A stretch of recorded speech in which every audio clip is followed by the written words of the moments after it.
Nos vamos a ir a Chaco, vamos a hablar de la realidad de las ventas de supermercados, que después de un año de experimentar subas ha, mostrado la cara también que tiene que ver con la baja de consumo. Vamos a comunicarnos en forma directa con Alejandro Pegoraro, que es director de la consultora Politicón de Chaco. Está muy gentilmente con nosotros. Alejandro, un gusto, un placer saludarte. Buenas tardes. Hola Ezequiel, ¿cómo te va? Buenas tardes. Bueno, gracias por el tiempo, como siempre. Bueno, ¿cómo se analiza, Alejandro, este informe que han trabajado, como hacen todos los años, ¿no? Respecto a esta baja en el consumo de productos durante el mes de octubre, ¿no? Exactamente, son los datos del mes de octubre que brindó la encuesta de supermercados del INDEC. Lo que claramente muestra es un proceso de deterioro del consumo muy significativo. Para poner en gráfico esto, ¿no? En julio, hace 3 meses atrás, había 22 distritos, 22 jurisdicciones de todo el país que habían mostrado crecimientos en las ventas, ¿no?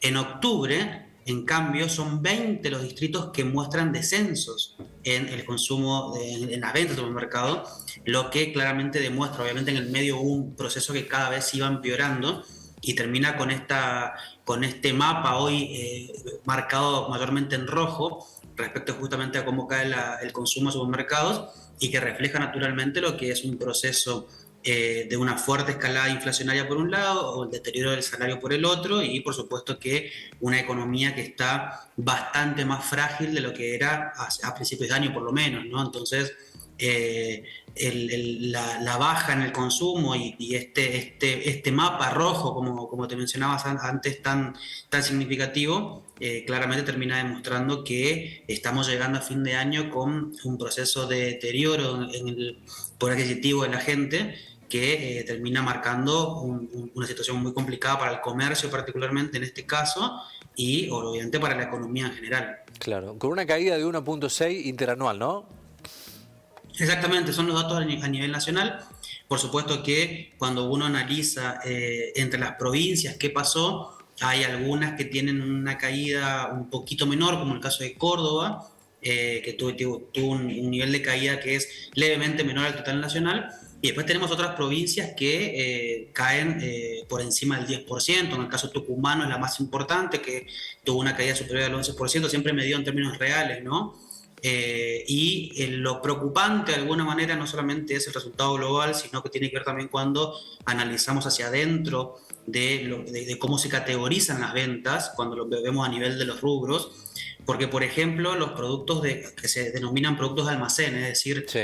fideo, Aceite, arroz, claro. aceite, etcétera, tienen un comportamiento muy negativo, no solamente en octubre, sino que viene arrastrando 3 meses con un desempeño mucho más débil de lo que había sido los meses anteriores. Y después tenés otros vinculados, por ejemplo, a artículos de limpieza, que tienen también un desempeño bastante débil, otros que están más vinculados, por ejemplo, a lácteos, a panadería, que también tienen vaivenes y volatilidades que, nuevamente, ¿no? Al final del día grafican un problema muy fuerte de acceso a bienes y de consumo, y que nos está llevando hacia un final de año que naturalmente es bastante más preocupante de lo que uno quizás podía pensar hacia el primer semestre, ¿no? En junio, en julio, y más allá de que diciembre suele ser un mes donde las ventas repuntan significativamente, sobre todo en volumen de pesos, más que en la comparación por el efecto de las fiestas particularmente, no quita eso que vamos a tener un cierre de año con un desempeño seguramente, si no es negativo, va a ser muy débil, y eso naturalmente también da otra perspectiva de cara al inicio del año que viene, donde se prevé que el primer trimestre sea altamente problemático porque el efecto de la inflación va a seguir arrastrando bastante fuerte, más allá de la mejora que hubo en noviembre, pero en diciembre los cálculos provisorios por lo menos muestran un nivel de aceleración de precios un poquito más fuerte que la de noviembre. En enero y febrero hay que ver cómo se comporta, pero tampoco es demasiado optimista.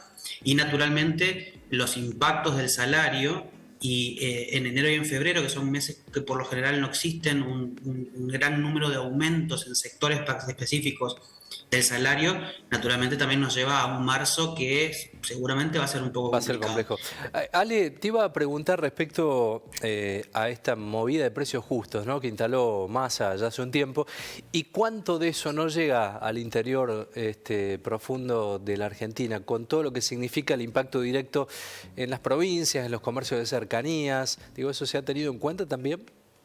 Bueno, no hay una forma muy clara todavía de medirlo, Claro. pero sí es innegable que cuando uno a simple vista intenta observar la disponibilidad de estos productos, siempre con vos hemos hablado en numerosas ocasiones sobre esto, ¿no? Son medidas que están concentradas fuertemente en el Gran Buenos Aires, que de hecho muchos meses, sobre todo en los principios de las aplicaciones de estos programas, la inflación regional del Gran Buenos Aires tendía a bajar muy fuerte, pero en el resto del país seguía sosteniendo niveles altos porque tenía un impacto muy directo en esa zona geográfica del país. Y cada vez que te vas yendo un poquito más lejos de la capital, la accesibilidad de este tipo de bienes es muy escasa, ¿no? En primer lugar, siempre resaltamos lo mismo, ¿no? Primero porque hay muy pocos establecimientos comerciales, supermercados y demás, que de los que están adheridos al programa, muy pocos que están en el interior. Siempre son 4, 5, 6 los mismos que están instalados, pero no la totalidad de los establecimientos. Y en segundo lugar, también hay una cuestión casi logística de que llegan pocos productos y naturalmente se consumen muy rápido, pero también tenés después en el medio algunas prácticas empresariales que de alguna manera pegan un salto a la normativa al presentar, por ejemplo, un producto, el mismo producto está en el programa, pero con alguna presentación distinta, ¿no? Si el programa te dice que el aceite de 750 mililitros es el que está en el programa, te presentan a un envase de 800. Claro. Entonces, naturalmente, saltean la obligación de mantener un precio. Bueno, hay una serie de cuestiones, por un lado, te decía, vinculadas a las prácticas empresariales, hay otras y más profundas que están vinculadas a la naturaleza de los programas de precios justos, precios cuidados, congelados, etcétera, que terminan siendo al final del día siempre parches y que no son solución alguna para la inflación. La inflación requiere soluciones de fondo que no son ponerle curitas a la herida que tenemos. Pero, volviendo a tu pregunta original, en el interior es muy poco el acceso que tenemos a este tipo de bienes, y de hecho los bienes que más consumimos son los que menos llegan de este tipo de programas. Te pongo un ejemplo muy concreto, la yerba.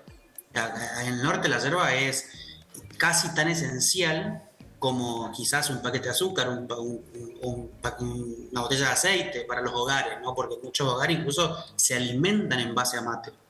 Y acá encontramos una o dos presentaciones con suerte. Claro. Entonces es un programa naturalmente centralista y que, como te decía, es un parche al final del día. Sí, totalmente, un tema a corregir. Alejandro, gracias como siempre por el tiempo, mandarte un gran abrazo, que tengas un buen cierre de año, un buen comienzo y seguramente el año próximo seguiremos hablando de este y otros temas. Muchas gracias, Ezequiel, y feliz año nuevo para todos ustedes. Igualmente, saludos.